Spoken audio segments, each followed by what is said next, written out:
দেখো নবম শ্রেণীর তোমাদের ভূগোলের ভারতের সম্পদ আজকে লৌহ আকরিক বা আকরিক লোহা, এখানে কিছু ইম্পর্টেন্ট জায়গাগুলো রয়েছে, যে জায়গাগুলো আমি একটু বলে দিই। তোমরা যে জায়গা থেকে ভালো করে পড়বে সেগুলো অবশ্যই ওই জায়গা, এখানে বোঝানোর ব্যাপার নাই, এখানে সম্পূর্ণ ইনফরমেশনের বিষয়। এই জায়গাগুলো তোমাদের তথ্যগুলো কিন্তু মনে রাখতে হবে, এটাই যা।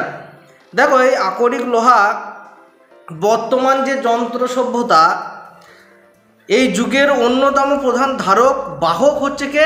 আকরিক লোহা। কেননা লোহা এখন এমন কোনো ইন্ডাস্ট্রি বা শিল্প নয় যে আকরিক লোহা মানে যে লোহাটা সেটা কাজে লাগে না, সব যেতে। বুঝতে পেরেছ? বর্তমানে লৌহ আকরিক উত্তোলনে, এইটা তোমাদের পরীক্ষায় আসতে পারে যে বর্তমানে লৌহ আকরিক উত্তোলনে ভারত সারা পৃথিবীতে বা বিশ্বে 4র্থ স্থান অধিকার করেছে। তাহলে কোন কোন দেশের পরে?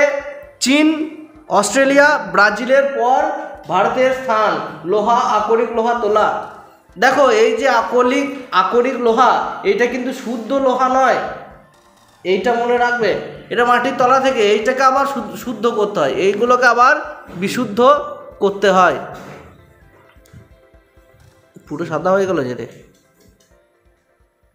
দাঁড়াও একটু ডিস্টার্ব করছে। হ্যাঁ বেশ, তাহলে চীন, অস্ট্রেলিয়া, ব্রাজিলের পর ভারতের স্থান আকরিক লোহা উত্তোলনে। দেখো লোহার যে অর্থনৈতিক গুরুত্ব এবং ব্যবহার রয়েছে সেইগুলো কি? লৌহ, তাহলে লোহার যে অর্থনৈতিক গুরুত্ব ব্যবহারগুলো দেখি। লোহা কোথায় কাজে লাগে গো? আকরিক লোহাকে খনি থেকে তুলে তা বিভিন্ন উপায়ে একদম শুদ্ধ করে পরিশ্রুত করে বিশুদ্ধ কাঁচা লোহা কিন্তু আমরা পাই। ঠিক আছে, সেই কাঁচা লোহার সঙ্গে প্রয়োজন অনুসারে বিভিন্ন অনুপাতে chromium, tungsten, nickel, manganese, carbon, এই সমস্ত আমরা যখন মিশিয়ে দিই তখন বিভিন্ন ধরনের ইস্পাত তৈরি হয়। তাহলে লোহার সাথে যখন আমরা টাংস্টেন, নিকেল, ম্যাঙ্গানিজ, ক্রোমিয়াম এগুলো যুক্ত করি, মেশাই, তবে আমরা কি পাই? লোহাটা আরও শক্ত হয়ে কি তৈরি হয়? ইস্পাত। এবার আমরা জানি ইস্পাতগুলো কিসে কাজে লাগে? রেল লাইন স্থাপন থেকে শুরু করে এই ইস্পাত বিভিন্ন জায়গায় কাজে লাগে। এই ইস্পাত লোহার থেকে অনেক মজবুত হয়। বেশ, কৃষিক্ষেত্রে এবং যন্ত্রপাতির ক্ষেত্রে সেগুলো কাজে লাগে। ক্ষুদ্র, মাঝারি, ভারী যন্ত্রপাতি প্রস্তুত করতে আমাদের লোহা কাজে লাগে। কৃষিক্ষেত্রে হলো পরিবহন সামগ্রী নির্মাণের ক্ষেত্রে, যেমন সেতু হতে পারে, রেলপথ স্থাপন হতে পারে, রাস্তাঘাট স্থাপন হতে পারে। লোহার কিন্তু প্রচুর কাজ রয়েছে, লোহার কিন্তু অনেক কাজ কিন্তু রয়েছে, এইটা কিন্তু মনে রাখবে।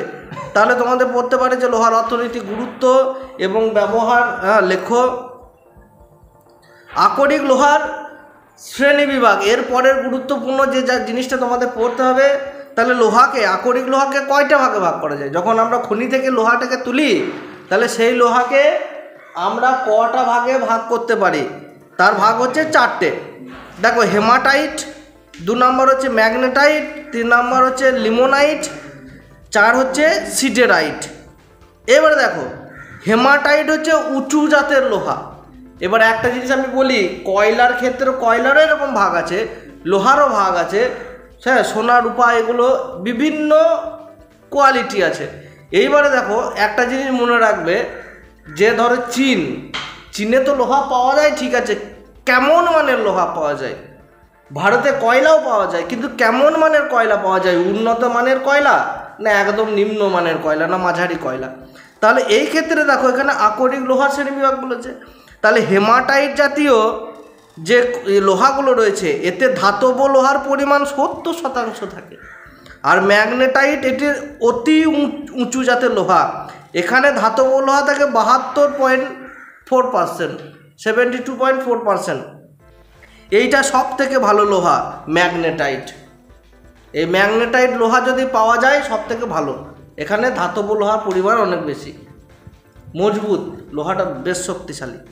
আর লিমেনাইট হচ্ছে মাঝারি জাতের। এবার মাঝারি জাতে আমরা সাধারণত পাই। আর তোমার হচ্ছে সিডেরাইট, এটা হচ্ছে নিচু মানের। যেখানে দেখো কেন 48.2% তোমার এই লোহার পরিমাণ, ধাতব লোহার পরিমাণ এখানে থাকে। তার মানে সব থেকে ভালো লোহা নাম কি গো? শ্রেণী বিভাগের মধ্যে সব থেকে ভালো লোহা কোনটা? ম্যাগনেটাইট। ম্যাগনেট, আমরা জানি ম্যাগনেটকে আকর্ষণ করে লোহা, মানে ম্যাগনেট লোহাকে আকর্ষণ করে, একই বিষয়। বেশ, যাই হোক, এইবারে দেখো ভারতের ভূগর্ভে সঞ্চিত আকরিক লোহার পরিমাণ, ভূগর্ভে সঞ্চিত লোহার পরিমাণ অনুসারে ভারত পৃথিবীতে 5ম স্থান অধিকার করে, অস্ট্রেলিয়া, ব্রাজিল, রাশিয়া এবং চীনের পরে। এখানে তাহলে ভারতের 2 রকম স্থান হয়ে গেল কেন?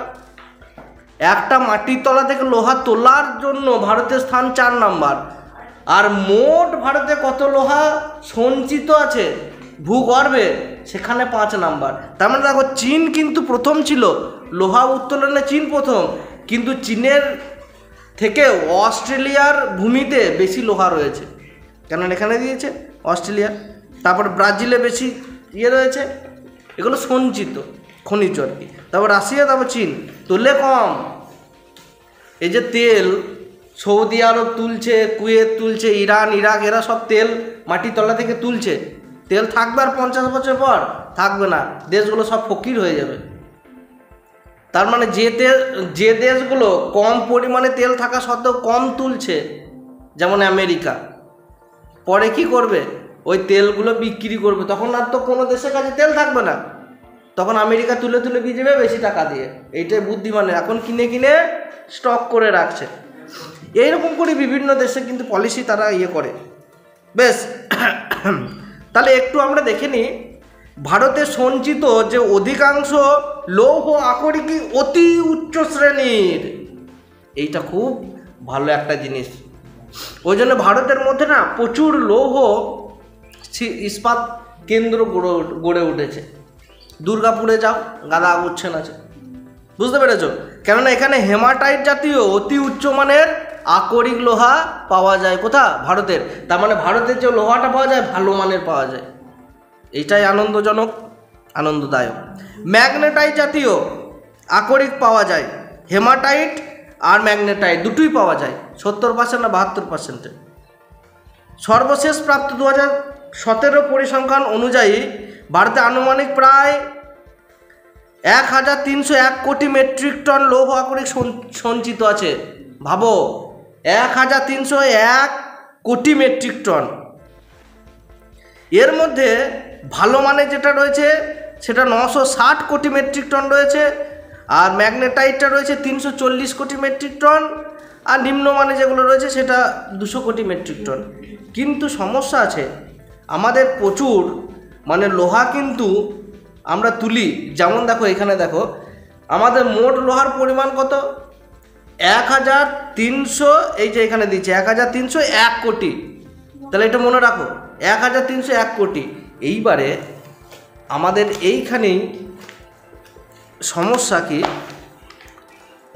আমাদের এখানেই সমস্যা একটা, যে ভারতের উৎপাদিত আকরিক লোহার পরিমাণ দেখো 1950 সালে ভারতে যেখানে মাত্র 30 লক্ষ টন লৌহ আকরিক উৎপাদিত হতো, 2016-17 যে বর্ষ ছিল 16-17-তে তা বৃদ্ধি পেয়ে প্রায় 5 কোটি মেট্রিক টনে দাঁড়িয়েছে। মানে প্রত্যেক বছরে 5 কোটি মেট্রিক টন আমরা লোহা, আকরিক লোহা তুলে নিচ্ছি মাটি থেকে। তাহলে মোটামুটি কত বছর পর চলে যাবে? সব শেষ হয়ে যাবে।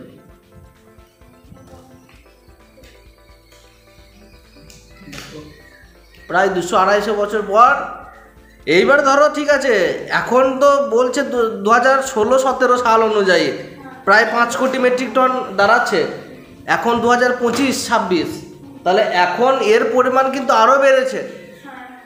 ফলে 10 কোটি মেট্রিক টন ডেলি করছে। তার মানে 130-40 বছর পর এর সব লোহা কিন্তু শেষ হয়ে যাবে মাটির তলা থেকে।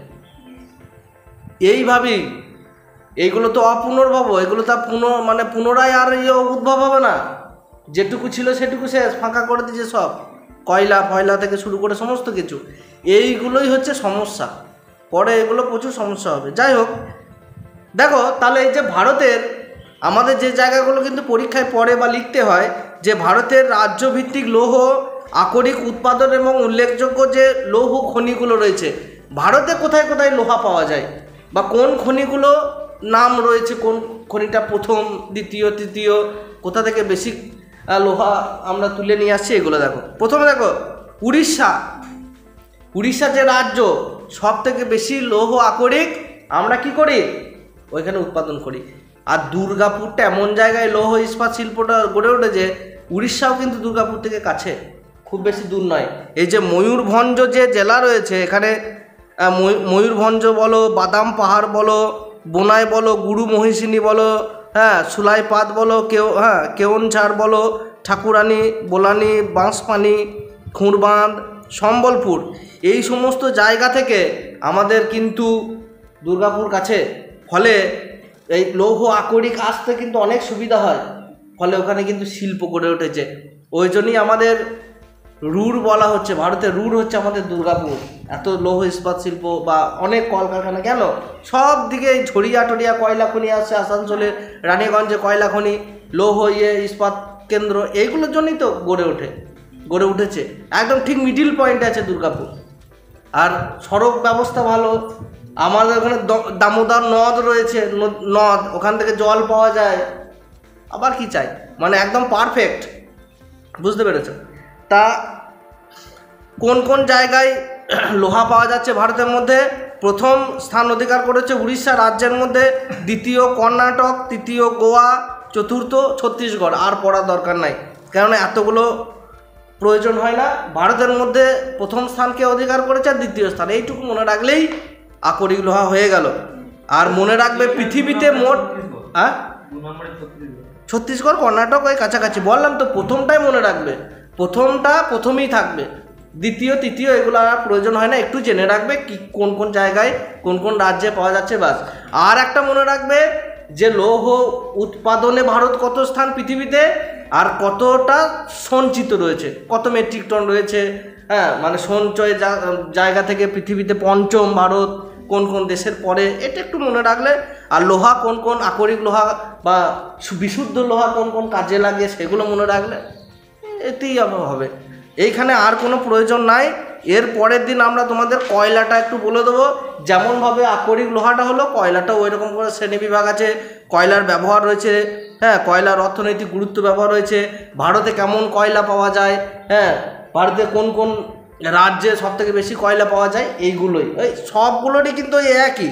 এই কয়লা হলো খনিজ তেল হলো, হ্যাঁ, তোমাদের তারপরে ভারতের প্রচলিত অপ্রচলিত শক্তি, তাপবিদ্যুৎ, জলবিদ্যুৎ, অপ্রচলিত পারমাণবিক বিদ্যুৎ শক্তি, এইগুলো ইনফরমেটিভ জায়গা। এখানে কিন্তু মুখস্থ করার থেকে তোমাদের মানে এখানে বোঝার থেকে মুখস্থর একটু পরিমাণ বেশি কিন্তু রয়েছে, মানে ইনফরমেশনগুলো কিন্তু যতটা আপগ্রেড হয় ততটা কিন্তু ভালো। চলো আজকে ভিডিওটা এখানেই শেষ করছি। পরের দিন আবার তোমাদের নেক্সট পরের বিষয় নিয়ে আলোচনা করা হবে, এবং তোমাদের বুঝতে যদি কোনো অসুবিধা হয় তাহলে অবশ্যই কিন্তু কমেন্ট করো। আর চ্যানেলে নতুন হলে চ্যানেলটিকে সাবস্ক্রাইব করতে ভুলবে না। ভিডিওটি দেখার জন্য তোমাদের অসংখ্য ধন্যবাদ। জয় হিন্দ, বন্দে মাতরম।